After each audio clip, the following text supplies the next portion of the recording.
खुदावंद यीशु के खूबसूरत नाम में आप सभी को मेरा सलाम जय मसीह की। मुझे उम्मीद है आप सभी ठीक हैं। खुदावंद यीशु के फजल से खुदावंद यीशु का धन्यवाद जिन्होंने मौका दिया आपके रूबरू हो सके हैं।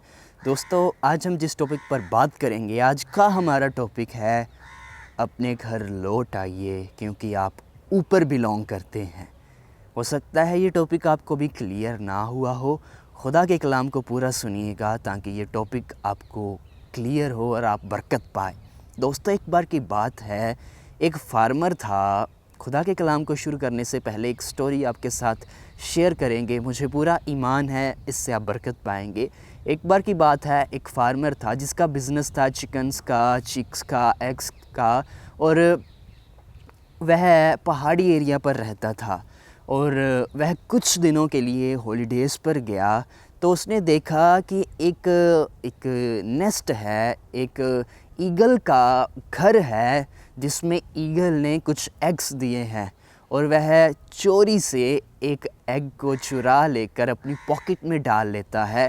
और जब वह अपने फार्म पर वापस आता है तो वह उस एग को चिकन ब्रूडर में, जहां चिकन्स के एग को टेम्परेचर दिया जाता है ताकि उनमें से चीक्स निकल आएँ, और उसने उस एग को उनमें शामिल कर दिया। अब प्रॉपर केयर ना होने के कारण जो माँ ईगल ने केयर करनी थी, जो मदर ईगल ने केयर करनी थी, वो केयर ना होने के कारण जब वह बच्चे का बर्थ हुआ तो वह बहुत कमज़ोर था। तो उस फार्मर ने पूरी कोशिश की उसे प्रॉपर केयर करे और उस जो ईगल का बच्चा था उसे उसने बाकी चिकन्स के साथ रखा, बाकी चिक्स के साथ रखा। और उस ईगल के बच्चे को लगता था कि मैं भी इनकी तरह ही हूँ। कोई भी उसे पसंद नहीं करता था क्योंकि वो चिकन नहीं था, वह एक ईगल था। और कोई भी चिकन मदर उसके पास नहीं जाती। कोई भी, हम यहाँ इस तरह कह सकते हैं, किसी भी चिकन की उसके साथ बनती नहीं थी क्योंकि वो एक चिकन नहीं था, वो ईगल था। कोई उसके पास नहीं जाता, कोई उसकी केयर नहीं करता। तो एक दिन क्या होता है, फार्मर देखता है कि आसमान पर एक ईगल बहुत ज़ोर से चिल्ला रही है। वो उस ईगल बेबी की मदर थी और वह ईगल मदर अपने बेबी को पुकार रही थी, ज़ोर से चिल्ला रही थी, तू नीचे बिलोंग नहीं करता, तू इन चिकन्स की तरह नहीं है, तू ईगल है, तू ऊपर बिलोंग करता है। वह बहुत ज़ोर से चिल्लाने लगी और उसे पुकारने लगी, मेरे बेटे तो अब घर लौटा, मेरे बेटे तो अब घर लौटा, मेरे पास आ, क्योंकि तू ईगल है। दोस्तों, आप परमेश्वर के स्वरूप पर हैं और आप परमेश्वर के बच्चे हैं। परमेश्वर आज आपको पुकार रहे हैं। आज हो सकता है आपको लग रहा हो मैं दुनिया के लोगों की तरह हूँ जो गुनाह करते हैं, जो पाप करते हैं, लेकिन मैं आपको ये बता दूँ, आप दुनिया के लोगों की तरह नहीं हैं। आप परमेश्वर की संतान हैं और आज परमेश्वर आपको बुला रहे हैं। जब उस ईगल बेबी ने देखा कि आसमान पर मुझे पुकारा जा रहा है और जो मुझे पुकार रहा है वो मेरी तरह है, उसके विंग्स मेरी तरह हैं, उसका जो बॉडी स्ट्रक्चर है वो मेरी तरह है, वह मैं उसके स्वरूप पर हूँ, तो उसे रियलाइज़ हुआ, उसे एहसास हुआ, मैं ऊपर बिलोंग करता हूँ, मैं इन चिकन्स की तरह नहीं हूँ। परमेश्वर ने आपको अपने स्वरूप पर बनाया, अपनी इमेज पर बनाया है। तो उस ईगल बेबी ने कोशिश की और वह उड़ गया, उन चिकन्स को छोड़ बाय बाय कह गया और अपनी मदर के साथ जा मिला। दोस्तों, आज सब चीज़ों को छोड़कर अपने आसमानी बाप के साथ मिल जाइए, अपने आसमानी बाप के साथ चले जाइए, क्योंकि वो आपको पुकार रहे हैं, वो आपको नाम लेकर पुकार रहे हैं, वो आपसे मोहब्बत करते हैं और वो आपको पुकार रहे हैं और कह रहे हैं, मेरे बेटे घर लौटा। हम परमेश्वर के वचन में चलेंगे। लूका 15वां चैप्टर और 11वीं नंबर आयत में लिखा है, फिर उसने कहा, किसी मनुष्य के 2 पुत्र थे। उनमें से छोटे ने कहा, हे पिता, संपत्ति में से जो भाग मेरा है वह मुझे दे दीजिए। उसने उनको संपत्ति बांट दी। बहुत दिन ना बीते थे कि छोटा पुत्र सब कुछ इकट्ठा करके दूर देश को चला गया और वहाँ कुकर्म में अपनी संपत्ति उड़ा दी। यहाँ यीशु खुदावंद एक दृष्टांत दे रहे हैं और कह रहे हैं कि मनुष्य के 2 बेटे थे। उसमें से जो छोटे वाला बच्चा था, उसका छोटे वाला जो बेटा था, उसने कहा, हे पिता, मुझे मेरी प्रॉपर्टी दे दीजिए। पिता ने दे दी। कुछ ही दिन हुए थे, वह सब कुछ इकट्ठा कर कर, प्रॉपर्टी बेचकर, पैसे इकट्ठे कर कर दूर देश चला गया और वहाँ गुनाह में ज़िंदगी व्यतीत करनी शुरू कर दी, वहाँ पाप में ज़िंदगी व्यतीत करनी शुरू कर दी। अब क्या होता है, उस देश में अकाल पड़ जाता है। प्रभु के कलाम में लिखा है, जब वह सब कुछ खर्च कर चुका तो उस देश में बड़ा अकाल पड़ा और वह कंगाल हो गया। अब उसके पास कुछ नहीं रहा। अब आगे प्रभु के वचन में लिखा है, इसीलिए वह उस देश के निवासियों में से एक के यहाँ जा पड़ा और उसने उसे अपने खेतों में सूअर चराने के लिए भेजा। और वह चाहता था कि उन फलियों से जिन्हें सूअर खाते थे अपना पेट भरे, और उससे कोई कुछ नहीं देता था। जब वह अपने आपे में आया तब कहने लगा, मेरे पिता के कितने ही मज़दूरों को भोजन से अधिक रोटी मिलती है और मैं यहाँ भूखा मर रहा हूँ। मैं अब उठकर अपने पिता के पास जाऊँगा। अब जब अकाल पड़ा तो उसे कोई कुछ खाने के लिए नहीं देता था। उसे अब बहुत रियलाइज़ हो रहा है कि जो मेरे पिता के घर पर मज़दूर काम करते हैं, उन्हें तो बहुत अच्छा भोजन मिलता है, उन्हें अधिक रोटियां मिलती है, उन्हें उनकी बहुत केयर की जाती है। जब मैं पिता के घर पर था तो मेरी बहुत केयर होती थी, मेरा बहुत ध्यान रखा जाता था। दोस्तों, आज बहुत सारे लोग, यहाँ लिखा है कि उसने पिता से कहा, पिता जो संपत्ति मेरी है, जो हक मेरा है। आज बहुत सारे लोग चंगाई आपका हक है, बरकत आपका हक है, क्योंकि आप आसमानी बाप के बच्चे हैं, संतान हैं। बहुत सारे लोग अपना हक ले लेते हैं, चंगाई ले लेते हैं, खुदा से बरकतों को ले लेते हैं, खुदा से शफा ले लेते हैं और खुदा को छोड़ जाते हैं और खुदा को भूल जाते हैं और खुदा से दूर हो जाते हैं और गुनाह करना शुरू कर देते हैं, पाप करना शुरू कर देते हैं। तो उनकी ज़िंदगी में फिर कुछ नहीं रहता। बहुत सारे लोगों को हमने देखा है, जब खुदा ने उनको शिफा दे दी, खुदा ने उनको बरकत दे दी, तो उन्होंने चर्च आना बंद कर दिया, प्रार्थना करनी बंद कर दी, परमेश्वर के साथ चलना बंद कर दिया। तो क्या हुआ? ज़िंदगी में फिर कुछ ना रहा। आज हो सकता है खुदा ने आपको शिफा दी हो, खुदा ने आपको रिहाई दी हो, खुदा ने आपको बरकत दी हो, और आपने खुदा के साथ चलना बंद कर दिया है और आपकी ज़िंदगी में अब कुछ नहीं रहा।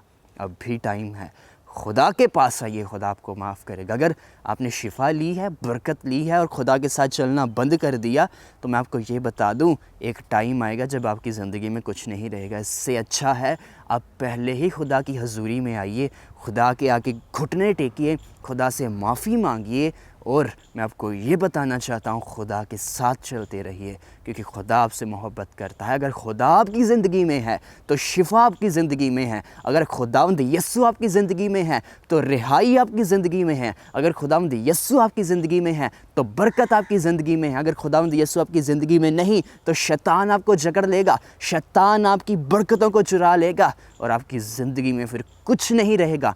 इससे बेहतर है खुदा के साथ चलते रहिए, क्योंकि आप खुदा के बेटे बेटियां हैं। हालेलुया।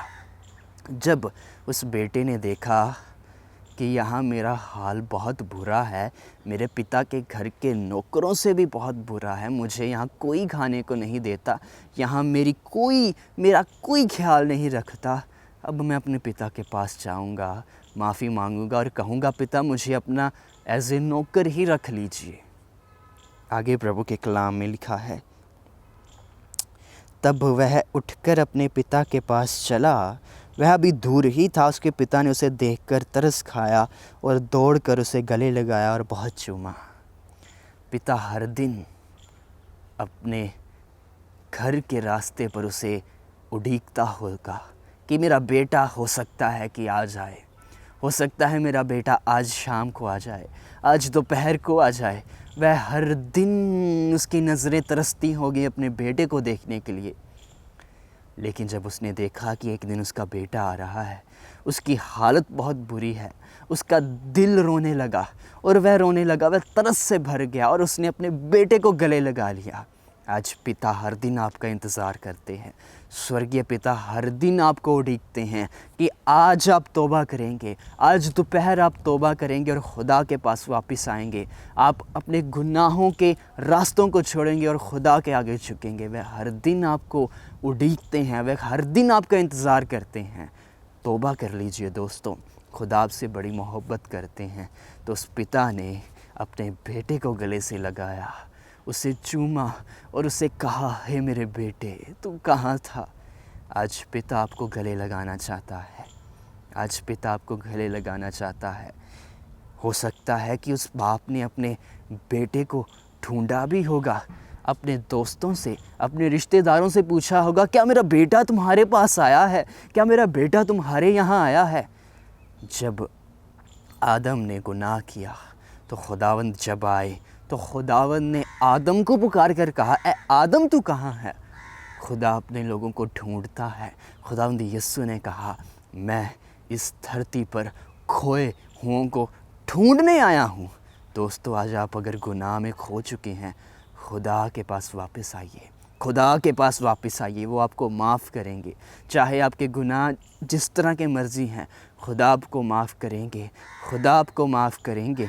हो सकता है कि आपके गुनाह इस तरह के हो कि आप अपना सिर बहुत ही नीचे कर कर चलते हो, लेकिन खुदावंद आपके गुनाहों को माफ़ करेंगे और आप अपने सिर को ऊंचा कर कर चल सकेंगे और कहेंगे, मुझे यीशु ने माफ़ किया है। हालेलुया।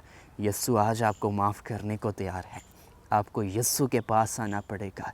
हो सकता है कि आपको डर लग रहा हो कि खुदा मुझे सज़ा देगा, लेकिन वो आपका बाप है, वो आपको माफ़ करेगा। खुदावंद के कलाम में लिखा है, उसके बाप ने उसे नए कपड़े पहनाए। हालेलुया। आगे लिखा है, और उसके हाथ में अंगूठी और पाँव में जूतियाँ पहनाई और जश्न मनाया। जब आप बाप के पास आएंगे, वे आपको नए कपड़े पहनाएगा और जश्न मनाया जाएगा, आसमान में जश्न मनाया जाएगा। जब आप तौबा करते हैं, जब हम अपने गुनाहों को छोड़कर खुदा के आगे झुकते हैं, तो आसमान में जश्न मनाया जाता है, फरिश्ते जश्न मनाते हैं, खुदा को खुशी होती है। हालेलुया। और यहाँ लिखा है, बाप ने कहा, ये मेरा बेटा मर गया था लेकिन अब ज़िंदा हो गया है, ये खो गया है लेकिन अब मैंने इसे ढूंढ लिया है। दोस्तों, जब आप अपने गुनाहों को छोड़ेंगे, पाप वाले रास्ते को छोड़ेंगे, खुदा के पास आएंगे, तो खुदा कहेंगे, ये मेरा बेटा मर गया था लेकिन अब मैंने इसे ज़िंदा कर दिया है, ये अब ज़िंदा हो गया है, ये खो गया था लेकिन अब मैंने इसे ढूंढ लिया है। हालेलुया। दोस्तों, अगर आप खुदा के वचन में चल रहे हैं तो आपके लिए भी एक खुदा की ओर से गिफ्ट है। जो लोग खुदा के साथ चल रहे हैं, जब बड़ा बेटा आता है काम कर कर अपने खेतों से, तो वह कहता है, उसने पिता को उत्तर दिया, देख मैं इतने वर्ष से तेरी सेवा कर रहा हूँ और कभी भी तेरी आज्ञा नहीं टाली, तो भी तूने मुझे कभी एक बकरी का बच्चा भी ना दिया कि मैं अपने मित्रों के साथ आनंद करता। परंतु जब तेरा यह पुत्र, जिसने तेरी संपत्ति वेश्याओं में उड़ा दी, आया, तो उसके लिए तू मेरा पला हुआ बछड़ा कटवाया। उसने उससे कहा, पुत्र तू सर्वदा मेरे साथ है और जो कुछ मेरा है वह सब तेरा है। हालेलुया। यहाँ पिता इसीलिए अपने बेटे को कुछ नहीं दे रहा, वो जो बेटा है वो इसलिए कह रहा है कि पिता तूने मुझे कुछ नहीं दिया। पिता ने इसलिए नहीं दिया ताकि वह गुनाह में ना चला जाए, ताकि वह पाप में ना चला जाए। तो पिता ने कहा, तू सर्वदा मेरे साथ है और जो कुछ मेरा है वो सब तेरा है। जब आप अपने खुदा के साथ चलते रहेंगे तो आप इस बेटे के समान होंगे और खुदावंद का आपसे ये वादा है, जो कुछ मेरा है वो सब तेरा है। दुआ करेंगे, आइए। Thank you Jesus. ओ रहामोनो खोरा लाबा हफ्रला सत्रबो नहालेगे सबो। Thank you Jesus. आसमानी बाप, जितने गुनाहों में खो गए हैं खुदा, आपने इन्हें ढूंढ लिया है खुदा। जितने अपने गुनाहों से तौबा कर रहे हैं खुदा, इन्हें माफ़ करिए खुदा। खुदा इन्हें माफ़ करिए खुदा। खुदा इन्हें माफ़ करिए खुदा। इन पर अपना फजल करिए खुदा। तेरी दया को इन पर मांगते हैं खुदा। तेरे रहम को इन पर मांगते हैं। तेरे अनुग्रह को इन पर मांगते हैं खुदा। ये तुझ में बढ़ते जाएं खुदा। ये तुझ में बढ़ते जाएं खुदा। ये तुझ में बढ़ते जाएं खुदा। रहो खोबो साबेलो मना हमना रहबेरे खेथो रहलबा शरबो रबहो रबहा रबहा ब्रिसारेबे बो खाथे शेखे थोराले मेनो साबेलोरो शबा हाबोरा ही साबाला बाला बाला बमसा। दुनिया की भीड़ में क्यों खो रहा, मिलेगा कुछ भी ना फल जो बो रहा। तू आजा घर लौट आ बेटे घर लौट आ। तू आजा घर लौट आ। आपका पिता आपसे कह रहा है मेरे बेटे तू घर लौट आ, क्योंकि मैं तुझसे मोहब्बत करता हूँ। दोस्तों, अपने गुनाहों से तौबा करिए। खुदा हमारे गुनाह माफ़ कर खुदा। हमारे गुनाह माफ़ कर और हमें अपने लहू से धो दे खुदा। हमें अपने लहू से धो दे खुदा। हमने अपने जीवन में बहुत गुनाह किए हैं खुदा, लेकिन हम तेरी हजूरी में आते हैं, झुकते हैं, अपने गुनाहों की तौबा करते हैं। तू हमारे साथ है खुदा। जितने लोग अपने गुनाहों से तौबा कर रहे हैं इन पर अपना फजल करिए खुदा। इन पर दया करिए खुदा और इन्हें अपनी सामर्थ से भर दीजिए खुदा। तेरा जलाल इसी घड़ी नहीं छू ले खुदा।